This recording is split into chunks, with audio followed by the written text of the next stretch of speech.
mérotomie, la portion nucléaire dégénère et seule la portion nucléaire va régénérer la partie manquante jusqu'à régénérer le chapeau.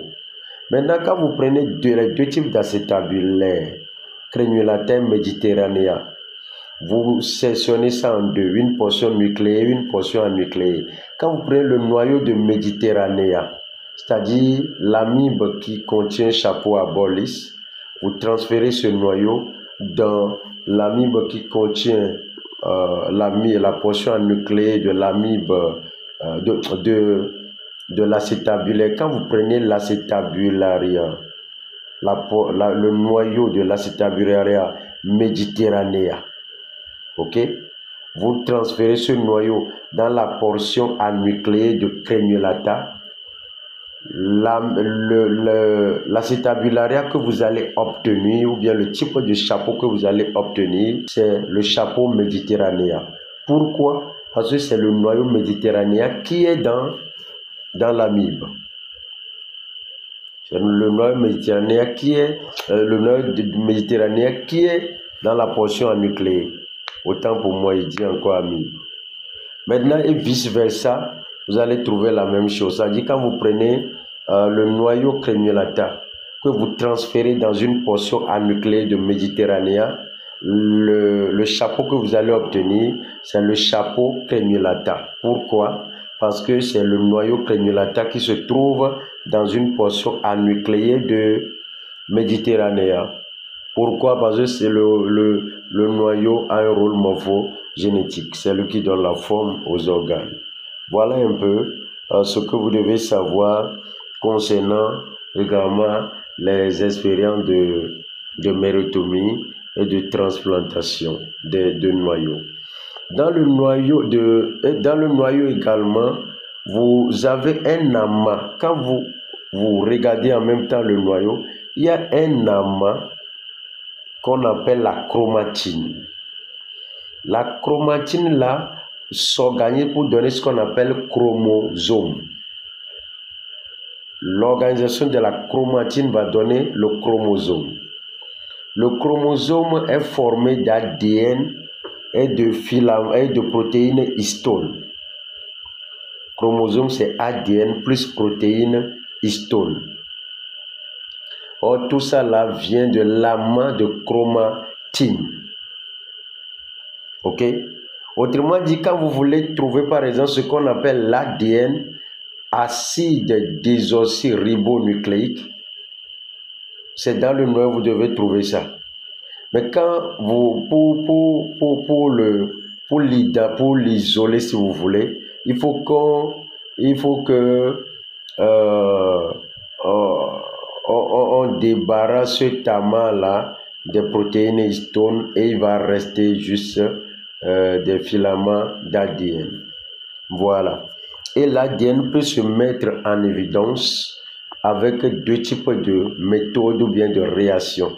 La méthode de Fulgen et la méthode de Brachet, ou bien si vous voulez la technique. La technique de Fulgen et la technique de Brachet. Donc la technique de Fulgen va mettre en évidence l'ADN seul dans le noyau au niveau de la chromatine. Et la technique de Brachet va mettre en évidence ce qu'on appelle l'ADN toujours au niveau de la chromatine. Mais cette technique-là, on va utiliser deux types de colorants, le vert de méthylpyronine ou bien Una Pappenheim. Voilà, quand on utilise les deux types de colorants là, ces deux types de colorants ont une variété comme ces deux types de colorants en un. Le vert de méthyle va colorer l'ADN et la pyronine va colorer l'ARN.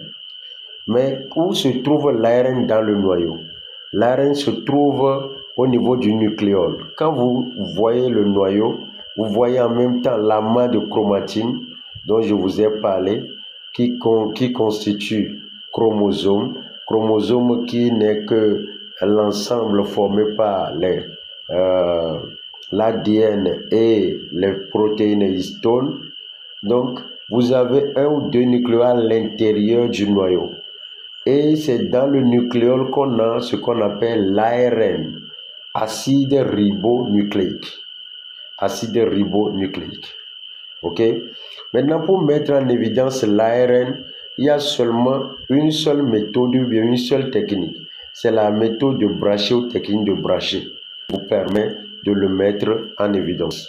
Et la même méthode la permet de mettre également l'ADN en évidence. Mais en cette méthode de Brachet ou de technique de Brachet, on peut mettre l'ADN en évidence avec la technique de Fulgen. Voilà.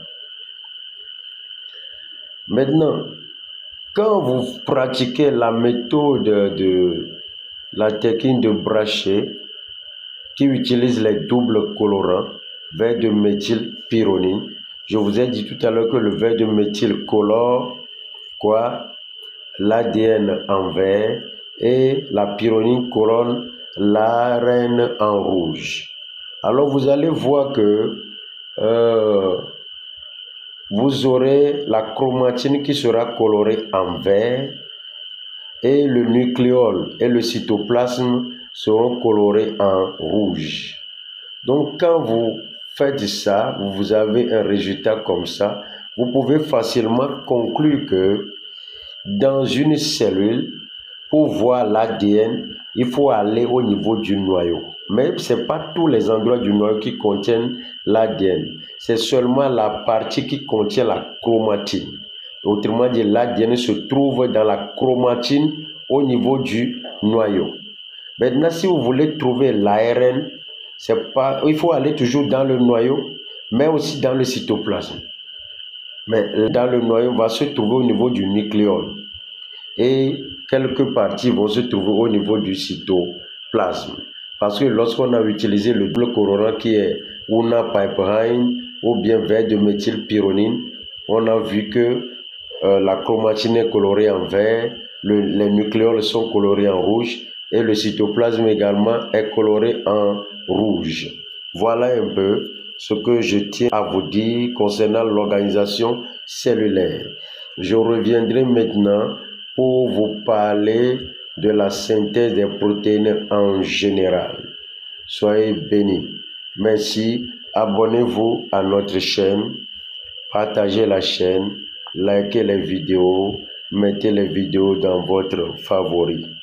Nous voulons que tous les élèves profitent de cette chaîne APCSVT TV. Donc que Dieu vous bénisse. Merci beaucoup.